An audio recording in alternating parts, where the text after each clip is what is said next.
berkemah dan menjelajah.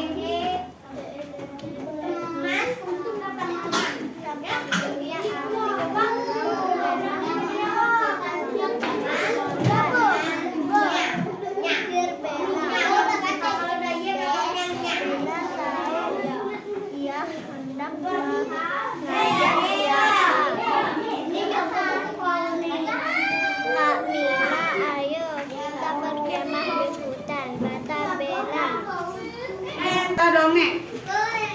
Siap ya. Tadi Tasya udah baca. Siapa lagi yang sudah membaca? Yang ini. Apa judulnya? Ciko Cimi Dan rumah pohon. ya, Ciko Cimi dan rumah pohon. Coba angkat tangan siapa yang sudah sempat membaca buku ini? Ya. Nah, berarti yang sudah pernah membaca sudah tahu ceritanya ya. Sekarang Ibu bacakan lagi. Nah, coba dengarkan ya. Dengarkan baik-baik. Mau mendengarkan apa enggak? Nah, kalau mau jangan berisik. Nanda, duduk yang rapi Nanda. Nanda, duduk yang rapi. Ciko, Cimi dan teman-temannya bermain layang-layang. Anginnya kencang sekali. Layang-layangnya lepas dan terbang. Layang-layang terbang.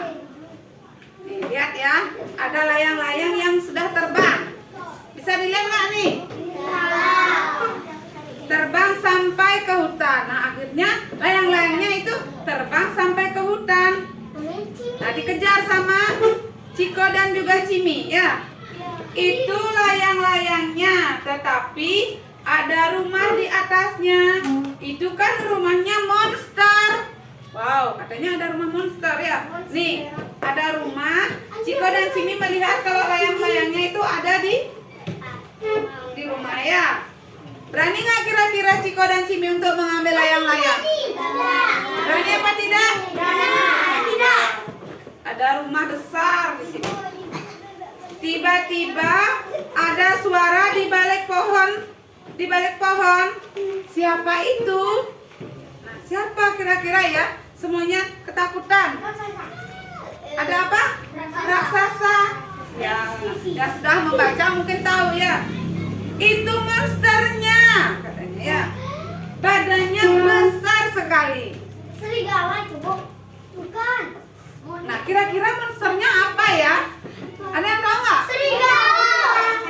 Serigala katanya. Yang lain gimana? Apakah serigala juga? Tidak. Ya. Nah, kedua temannya langsung panik. Panik dia ya. Karena melihat ada monster. Ada apa ini namanya? Bayangan ya. Bayangan monster. Nah, mau lanjut nggak ceritanya? Kalau sudah mau lanjut nggak boleh. Beri. Ya, dengerin dengan tenang. Dengan berani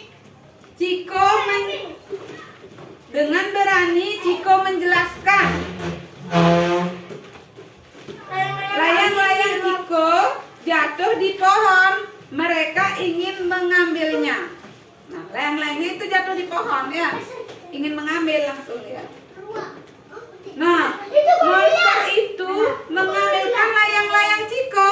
Nah, kira-kira monsternya ini monster yang baik apa yang jahat? Nah, ini monsternya. Dia yang mengambilkan layang-layangnya. Berarti monsternya itu baik. Nah, ini monster itu hanya bayangannya Ciko jahat, tapi ternyata sangat baik. Lihat ini ya. Sangat imut kan? Iya. Ternyata mereka kakek monyet dan nenek monyet. Nah, tadi siapa yang bilang itu serigala? Tidak. Ternyata dia adalah kakek monyet dan nenek monyet ya. Kenapa mereka disebut monster? Kira-kira kenapa ya disebut monster? Seram. Benar nggak seram? Ya, mungkin awalnya itu kita melihat seram, ternyata hatinya baik. Ya, jadi kalian jangan melihat orang dari tampangnya, dari wajahnya, tapi lihat dari sikapnya, ya. Nah, mau lanjut apa enggak?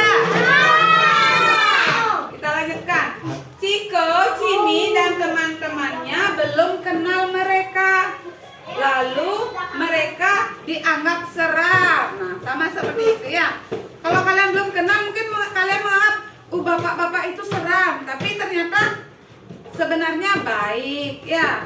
Ini Ciko, Cimi dan teman-temannya belum mengenal mereka, lalu mereka menganggap seram. Keduanya sekarang tahu cerita monster ternyata bohong. Ya, jadi cerita monster itu bohong. Ciko dan Cimi hendak berpamitan. Nah, teman-temannya kembali. Mereka terlihat hati-hati. Jangan takut, katanya ya.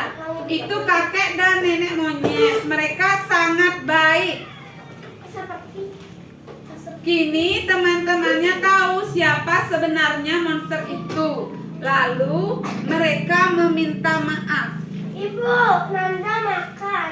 Jangan makan dulu. Nanti istirahat dulu makan ya. Kita lanjut ya. Ciko dan Cimi sangat senang. Akhirnya mereka bergembira ya. Akhirnya mereka bergembira. Nah, sekarang apa kira-kira yang kalian pahami dari cerita ini? Ada nggak yang tahu? Bagus ceritanya? Menarik nggak?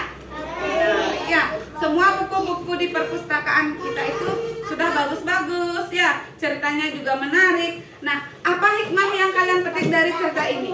Ya, tidak boleh memandang orang tidak boleh memandang orang itu dari wajahnya saja, menganggap orang itu jahat dan sebagainya. Tapi kalian harus tahu ya, harus mengenalnya dulu ya. Setelah kalian kenal, baru kalian bisa mengatakan apakah monster atau bukan, apakah orang itu baik atau tidak baik ya. Bisa dipahami? Ya. Pergi dari sungai itu, padahal dia belum selesai minum. Semakin hari, tingkah laku Jirafu semakin menyebalkan.